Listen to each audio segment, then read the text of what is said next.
And she answered with all the authority of an accomplished sophist. Of that, Socrates, you may be assured.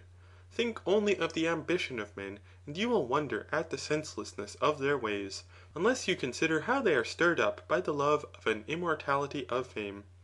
They are ready to run all risks, greater far than they would have run for their children, and to spend money, and undergo any sort of toil, and even to die, for the sake of leaving behind them a name which shall be eternal. Do you imagine that Alcestis would have died to save Admetus, or Achilles to avenge Patroclus, or your own Gorgias in order to preserve the kingdom for his sons, if they had not imagined that the memory of their virtues, which still survives among us, would be immortal? Nay, she said, I am persuaded that all men do all things, and the better they are, the more they do them, in hope of the glorious fame of immortal virtue, for they desire the immortal. Those who are pregnant in the body only betake themselves to women, and beget children. This is the character of their love. Their offspring, as they hope, will preserve their memory, and giving them the blessedness and immortality which they desire in the future. But souls which are pregnant, for there certainly are men who are more creative in their souls than in their bodies, conceive that which is proper for the soul to conceive or contain. And what are these conceptions? Wisdom and virtue in general. And such creators are poets and all artists who are deserving of the name inventor. But the greatest and fairest sort of wisdom by far is that which is concerned with the ordering of states and families, and which is called temperance and justice. And he who in youth has the seed of these implanted in him, and is himself inspired, when he comes to maturity desires to beget and generate. He wanders about seeking beauty that he may beget offspring, for in deformity he will beget nothing, and naturally embraces the beautiful rather than the deformed body. Above all, when he finds a fair and noble and well-nurtured soul, he embraces the two in one, and to such an one he is full of speech about virtue and the nature and pursuits of a good man, and he tries to educate him, and at the touch of the beautiful, which is ever present to his memory, even when absent, he brings forth that which he had conceived long before, and in company with him tends that which he brings forth, and they are married by a far nearer tie and have a closer friendship than those who beget mortal children. For the children who are their common offspring are fairer and more immortal. Who, when he thinks of Homer and Hesiod and other great poets, would not rather have their children than ordinary human ones? Who would not emulate them in the creation of children such as theirs, which have preserved their memory, and given them everlasting glory? Or who would not have such children as Lycurgus left behind him to be the saviours not over of Lacedaemon, but of Hellas, as one may say? There is Solon, too, who is the revered father of Athenian laws, and many others there are in many other places, both among Hellenes and barbarians, who have given to the world many noble works, and have been the parents of virtue of every kind. And many temples have been raised in their honour, for the sake of children such as theirs, which were never raised in honour of any one for the sake of his mortal children. These are the lesser mysteries of love, into which even you, Socrates, may enter, to the greater and more hidden ones, which are the crown of these, and to which, if you pursue them in a right spirit, they will lead. I know not whether you will be able to attain, but I will do my utmost to inform you, and do you follow if you can.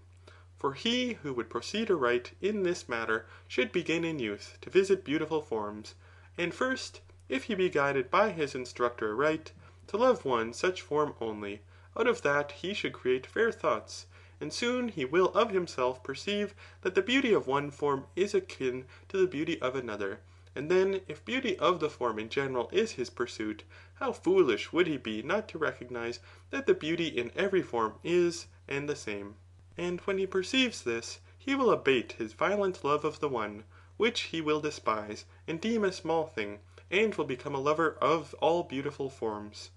In the next stage he will consider that the beauty of the mind is more honourable than the beauty of the outward form, so that if a virtuous soul have but a little comeliness, he will be content to love and tend him, and will search out and bring to the birth thoughts which may improve the young, until he is compelled to contemplate and see the beauty of institutions and laws, and to understand that the beauty of them all is of one family,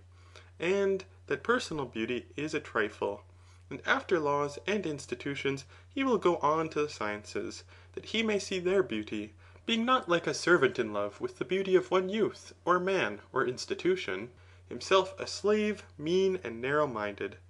But drawing towards and contemplating the vast sea of beauty, he will create many fair and noble thoughts and notions in boundless love of wisdom, until on that shore he grows and waxes strong, and at last the vision is revealed to him of a single science, which is the science of beauty everywhere. To this I will proceed. Please to give me your very best attention. He who has been instructed thus far in the things of love, and who has learned to see the beautiful in due order and succession,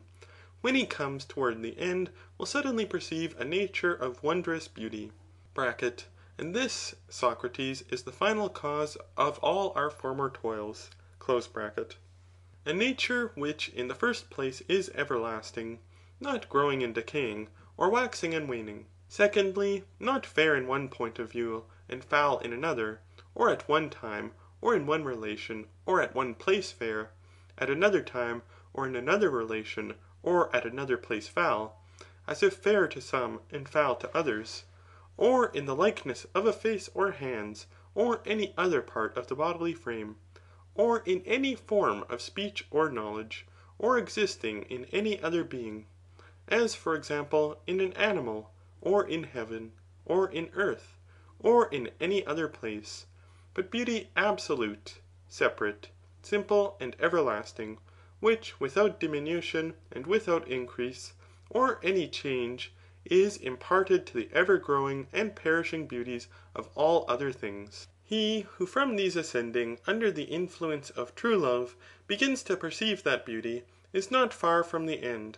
and the true order of going, or being led by another, to the things of love, is to begin from the beauties of earth and mount upwards for the sake of that other beauty, using these as steps only, and from one going on to two, and from two to all fair forms, and from fair forms to fair practices, and from fair practices to fair notions, until from fair notions he arrives at the notion of absolute beauty, and at last knows what the essence of beauty is. This, my dear Socrates, said the stranger of Mantinea, is that life above all others which man should live, in the contemplation of beauty absolute. A beauty which, if you once beheld, you would see not to be after the measure of gold, and garments, and fair boys and youths, whose presence now entrances you, and you and many a one would be content to live seeing them only, and conversing with them, without meat or drink, if that were possible.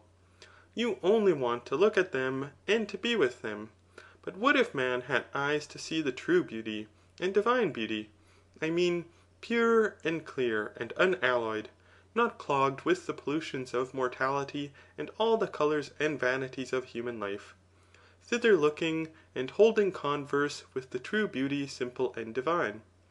Remember how in that communion only, beholding beauty with the eye of the mind, he will be enabled to bring forth, not images of beauty, but realities, (for he has hold not of an image, but of a reality), and bringing forth and nourishing true virtue to become the friend of God and be immortal,